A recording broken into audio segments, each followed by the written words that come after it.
Hello friends, welcome to BSKSR classes YouTube channel. Friends, ఈ వీడియోలో Indian జాగ్రఫీకి సంబంధించి SSC GD ఎగ్జామినేషన్లో మనకి రిపీటెడ్గా వస్తున్నటువంటి మోస్ట్ ఇంపార్టెంట్ క్వశ్చన్స్ గురించి కంప్లీట్ క్లాస్ అయితే చూద్దాము. వీడియో చూస్తున్నటువంటి వారు వీడియోని లైక్ చేసి ఛానల్ని సపోర్ట్ చేయండి. చాలామంది వీడియోస్ చూస్తున్నారు కానీ లైక్ చేయట్లేదు. ఈ వీడియోకి 1000 లైక్స్ అయితే ఎక్స్పెక్ట్ చేస్తున్నాను. ప్రతి ఒక్కరూ లైక్ చేసి మీ ఫ్రెండ్స్కి షేర్ చేయండి. ఫస్ట్ టైం మన ఛానల్ని విజిట్ చేస్తే సబ్స్క్రైబ్ చేసుకొని బెల్ సింబల్ని యాక్టివేట్ చేసుకోండి. ఫ్రెండ్స్, డీటెయిల్స్లోకి వెళ్లే ముందు మీరు ఎస్ఎస్సి జీడీ ఎగ్జామినేషన్స్ రాస్తున్నటువంటి క్యాండిడేట్స్ అయితే మీలో చాలామంది రిక్వెస్ట్ మేరకు 199 రూపీస్ ఉన్నటువంటి కంప్లీట్ పీడిఎఫ్ కోర్స్ని 99 రూపీస్కి 3 months వ్యాలిడిటీతో అందిస్తున్నామండి. ఇందులో మీకు కరెంట్ అఫైర్స్ 2024కి సంబంధించినటువంటి అన్ని మంత్స్కి సంబంధించినటువంటి current affairs English medium and Telugu మీడియంలో ఉంటాయి. ఇంగ్లీష్ జీకేకి సంబంధించి బైలింగ్వల్లో ఇంగ్లీష్ అండ్ తెలుగు మీడియంలో 30,000+ బిట్స్ మీకు 1997 నుంచి ఇప్పటి వరకు అడిగినటువంటి అన్ని ఎస్ఎస్సి ఎగ్జామ్స్లో అడిగినటువంటి బిట్స్ అన్నీ కూడా అందులో ఉంటాయి. దీనితో పాటు static GK 22 topics English medium and Telugu మీడియంలో ఉన్నటువంటి మెటీరియల్స్ కూడా ప్రొవైడ్ చేస్తున్నాం. ఎస్ఎస్సి జీడీ అండ్ అదర్ ఎగ్జామ్స్కి సంబంధించిన పీడిఎఫ్స్ కూడా మేము మీకు ప్రీవియస్ పేపర్స్ ప్రొవైడ్ చేస్తున్నామండి.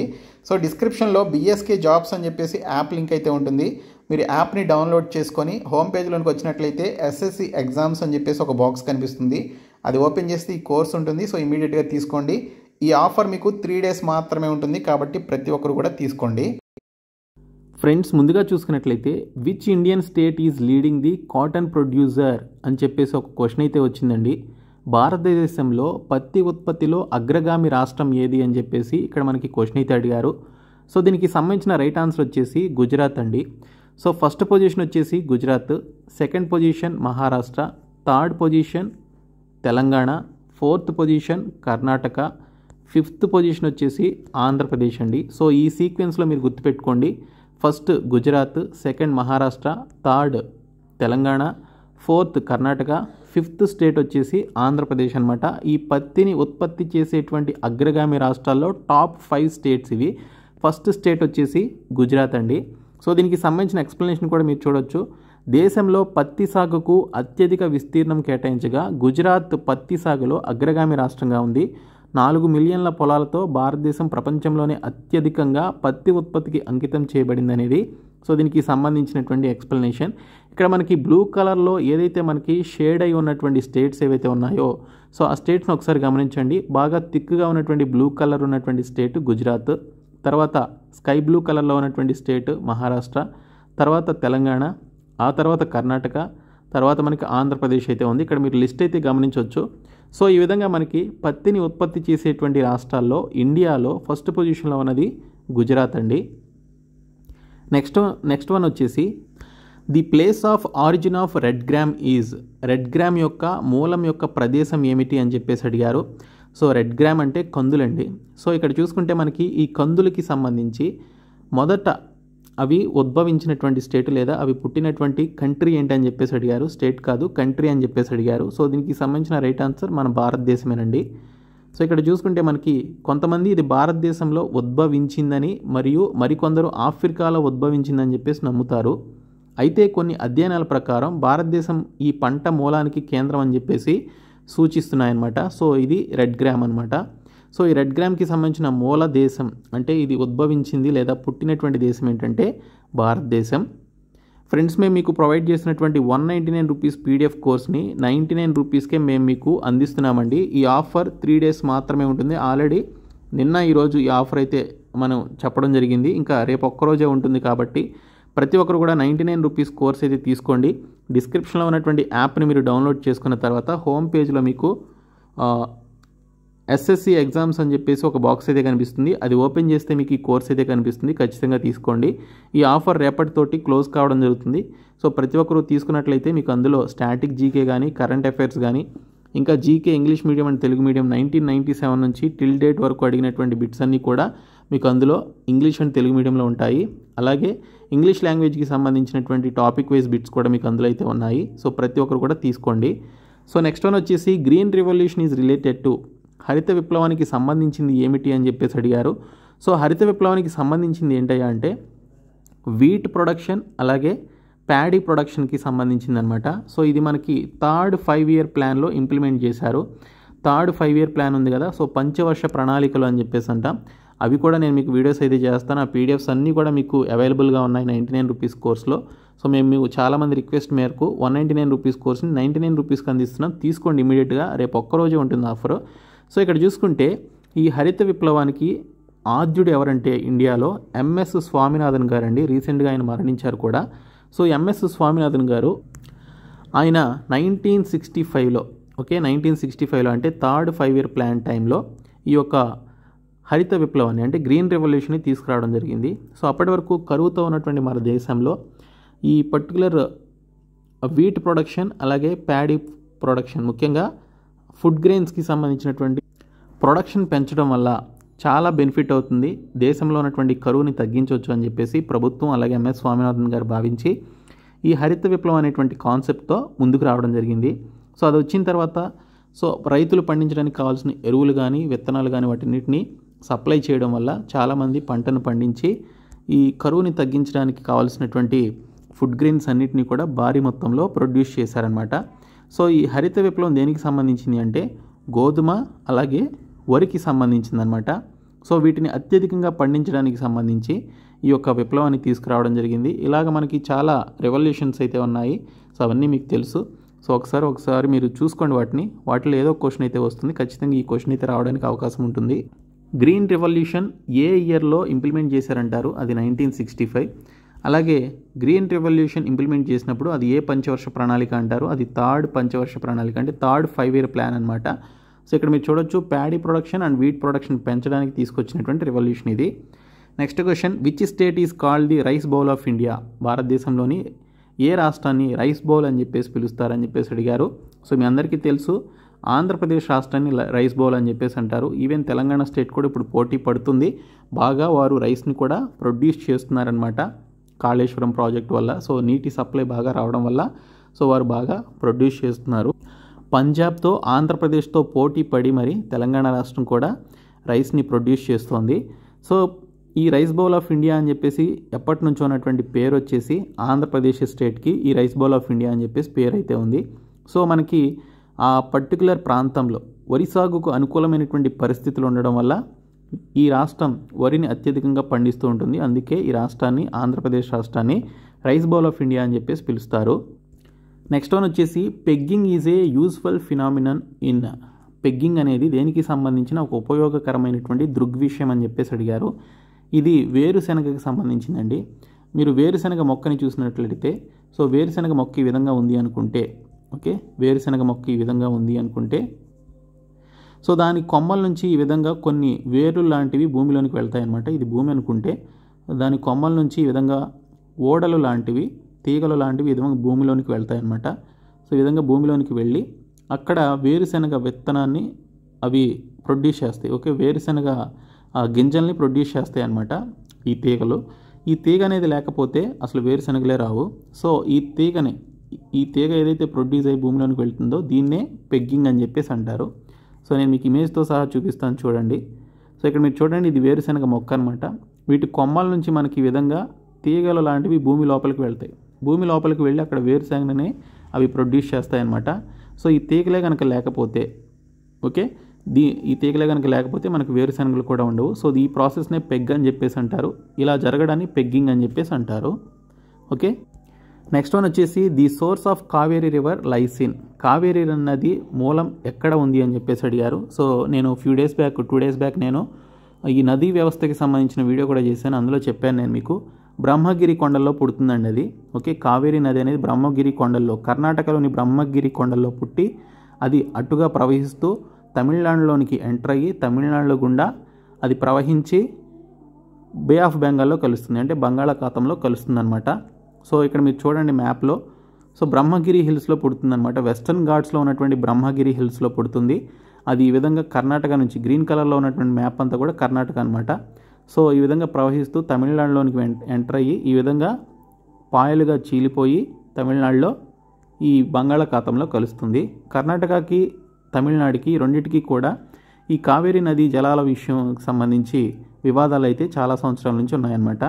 సో ఇక్కడ చూసుకున్నట్లయితే మనకి ఈ కర్ణాటకలోని కూర్గు జిల్లాలోని తలకావేరి వద్ద 1341 మీటర్ల ఎత్తులో పశ్చిమ కనుమలలోని కొండలైనటువంటి బ్రహ్మగిరి శ్రేణిలో ఈ కావేరి నది అయితే పుడుతుంది. 1341 మీటర్ల ఎత్తులో ఉన్నటువంటి పశ్చిమ కనుమల్లో ఉన్నటువంటి బ్రహ్మగిరి శ్రేణుల్లో పుడుతుందన్నమాట కావేరి నది. నెక్స్ట్ క్వశ్చన్ వచ్చేసి the maximum irrigation potential of India is created through. భారతదేశం యొక్క గరిష్ట నీటిపారుదల సామర్థ్యం దీని ద్వారా సృష్టించబడుతుందని చెప్పేసి అడిగారు. సో అది దేని ద్వారా అంటే చిన్న ప్రాజెక్టులు మరియు ప్రధాన ప్రాజెక్టుల ద్వారా అది సృష్టించబడుతుందన్నమాట. సో ఇక్కడ చూసుకున్నట్లయితే మనకి ఇక్కడ ట్యూబ్ వెల్స్ ద్వారా మనకి 46% అయితే ఉంది. తర్వాత క్యానల్స్ ద్వారా కాలువల ద్వారా 24%, తర్వాత అదర్ వెల్స్ ద్వారా 16%, తర్వాత మనకి అదర్ సోర్సెస్ ద్వారా 11%, ట్యాంక్స్ ద్వారా 3% ఆఫ్ వాటర్ సప్లై అనేది మనకి గరిష్ట నీటిపారుదల సామర్థ్యం అయితే భారతదేశంలో కలిగి ఉందన్నమాట. సో అవి చిన్న ప్రాజెక్టులు కావచ్చు, ప్రధాన ప్రాజెక్టుల ద్వారా ఈ యొక్క నీటిపారుదల సామర్థ్యాన్ని అయితే అందిస్తున్నాయి. Next question the snow covered Gephan lake is located in. మంచుతో కప్పబడినటువంటి గిఫాన్ సరస్సు ఎక్కడ ఉంది అంటే హిమాచల్ ప్రదేశ్లో ఉందండి. సో ఇక్కడ మీరు చూడొచ్చు ఇది మంచుతో కప్పబడి ఉంటుందన్నమాట ఈ సరస్సు అంతా కూడా. ఓకే, సో ఈ సమ్మర్లో తీసిన ఫోటో కాబట్టి కొంత మంచు అనేది కనపడదు. సో మ్యాక్సిమం మనకి గిఫాన్ అనేటువంటి సరస్సు హిమాచల్ ప్రదేశ్లో ఉన్నటువంటి ఒక లాహోల్ అనేటువంటి ప్రాంతంలో ఇది మంచుతో కప్పబడినటువంటి సరస్సు అయితే ఉంటుంది. ఇది చూసుకున్నట్లయితే సిస్సు అనేటువంటి గ్రామం నుండి 2 గంటలు ప్రయాణం చేస్తే మనాలి పట్టణం నుంచి 2 గంటలు ప్రయాణం చేస్తే ఈ సిస్సు అనేటువంటి గ్రామంలో ఉండేటువంటి ఈ సరస్సే మంచుతో కప్పబడినటువంటి గిఫాన్ సరస్సు. ఓకే, నెక్స్ట్ క్వశ్చన్ వచ్చేసి which river in Bihar changed its course in the year 2008 and caused calamity. 2008లో బీహార్లోని ఏ నది తన గమనాన్ని మార్చుకొని విపత్తుకు కారణమైంది అని చెప్పేసి అడిగారు. సో దీనికి సంబంధించిన రైట్ ఆన్సర్ కోసీ నది అండి. సో కోసీ నది ఏం జరిగిందంటే కోసీ నది యాక్చువల్గా మనకి నేపాల్లో పుట్టి అక్కడ నుంచి అది గంగా నదిలో కలుస్తుందన్నమాట.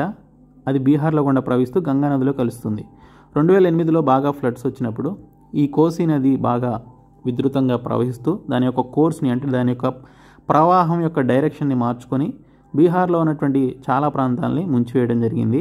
సో అలా ముంచివేయడం వల్ల పెద్ద విపత్తే అక్కడ రావడం జరిగిందనమాట. సో ఇక్కడ మీరు చూడొచ్చు మ్యాప్లో.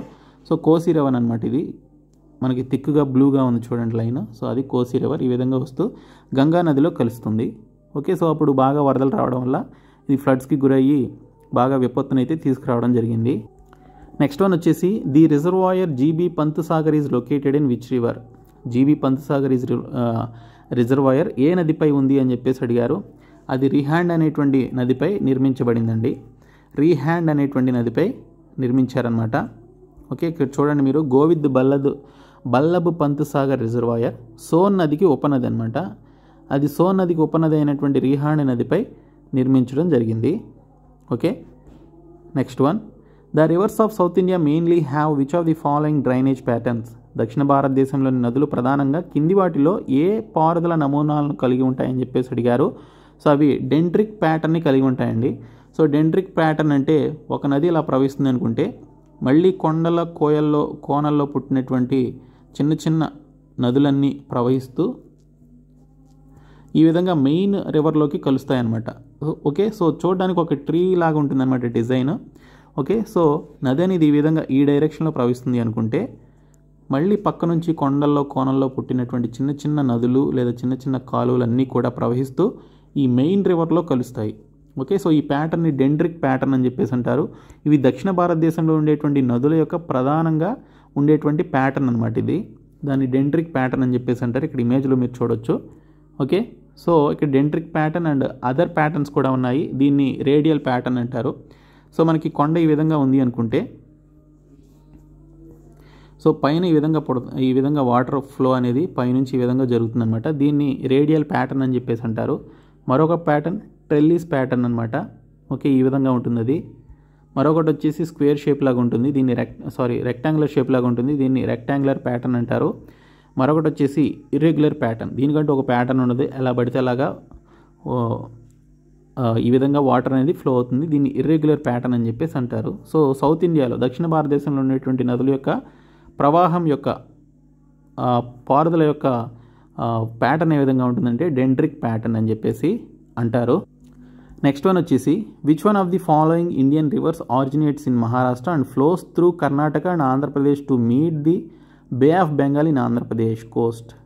ఓకే, సో కింది భారతీయ నదుల్లో ఏది మహారాష్ట్రలో ఉద్భవించి ఓకే కర్ణాటక మరియు ఆంధ్రప్రదేశ్ గుండా ప్రవహించి ఆంధ్ర తీరంలోని బంగాళాఖాతంలో కలుస్తుంది అని చెప్పేసి అడిగారు. అది కృష్ణా నది అండి. సో మహారాష్ట్రలో పుట్టి కర్ణాటక గుండా ప్రవహిస్తూ ఆంధ్రప్రదేశ్ నుంచి అది బంగాళాఖాతంలో కలుస్తుంది కాబట్టి అది కృష్ణా నది. ఓకే, సో ఇది మహారాష్ట్రలో పుట్టి కర్ణాటక ఆంధ్రప్రదేశ్ గుండా ప్రవహించి ఆంధ్ర తీరంలో బంగాళాఖాతంలో కలుస్తుంది ఈ విధంగా. సో ఇది దీని యొక్క pattern. Okay, so next question వచ్చేసి which river among the following does not join the Ganga river from the left. కింది వాటిలో ఏ నది ఎడమ వైపు నుండి గంగా నదిలో కలుస్తుందని చెప్పేసి ఇక్కడ మనకి డీటెయిల్స్ అయితే అడిగారు క్వశ్చన్లో. సో అది సోన్ అనమాట. ఓకే, సోన్ అనేటువంటి రివర్ ఈ విధంగా కలుస్తుంది, మీరు ఇక్కడ చూడొచ్చు.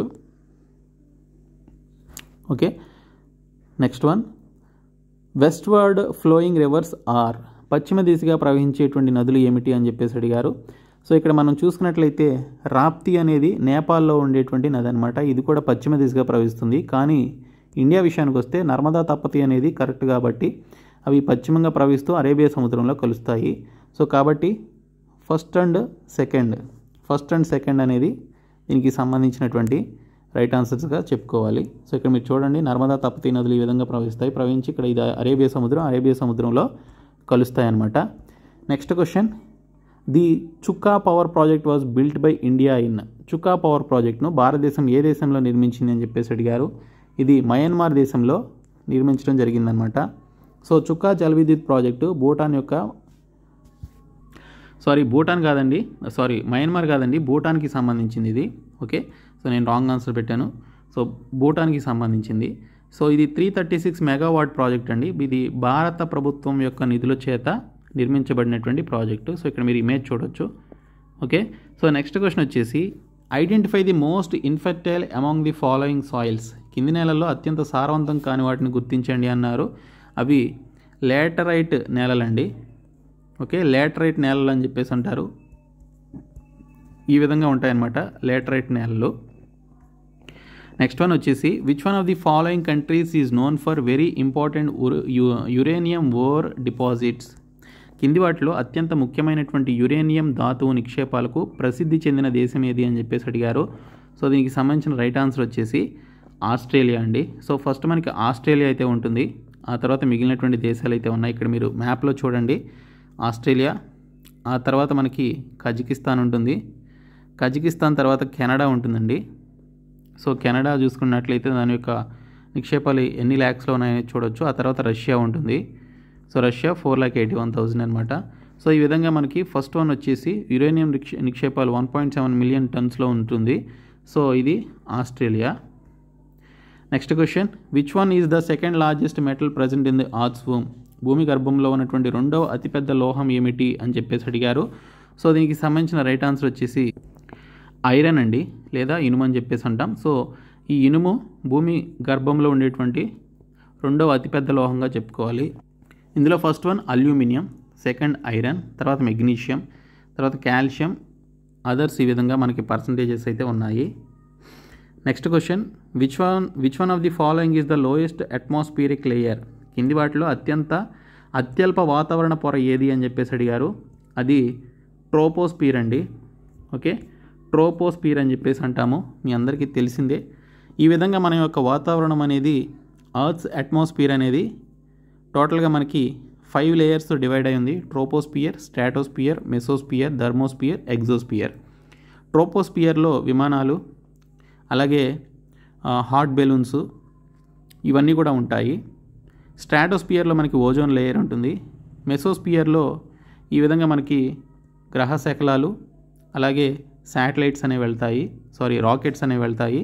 ఇంకా థర్మోస్పియర్లో మీరు చూసుకున్నట్లయితే యూవీ రేస్ కానీ ఐఆర్ రేస్ కానీ ఇవన్నీ కూడా ఉంటాయి. ఎగ్జోస్పియర్లో శాటిలైట్స్, అలాగే ఈ రాకెట్స్ అన్నీ కూడా ఇక్కడ ప్రజెంట్ అయ్యి ఉంటాయి అన్నమాట. Okay, so next question, in which region does rainfall occur throughout the year. ఏ ప్రాంతంలో ఏడాది పొడవునా వర్షాలు కురుస్తాయని చెప్పేసి అడిగారు. సో అవి చూసినట్లయితే మనకి భూమధ్య రేఖ అండి, ఈక్విటోరియల్ ఏరియాలో ఎక్కువగా మనకి వర్షాలు అయితే పడుతూ ఉంటాయి. సో ఈక్విటోరియల్ రీజియన్ ఏదైతే ఉంటుందో ఆ రీజియన్లో మనకి ఎక్కువగా వర్షాలు కురుస్తాయన్నమాట. సో ఇవి మనకి టాప్ మోస్ట్ ఇంపార్టెంట్ బిట్స్. మరి కొన్ని వీడియోస్ అయితే చేస్తాను, మన ఛానల్ ఫాలో అవ్వండి. Thank you so much guys.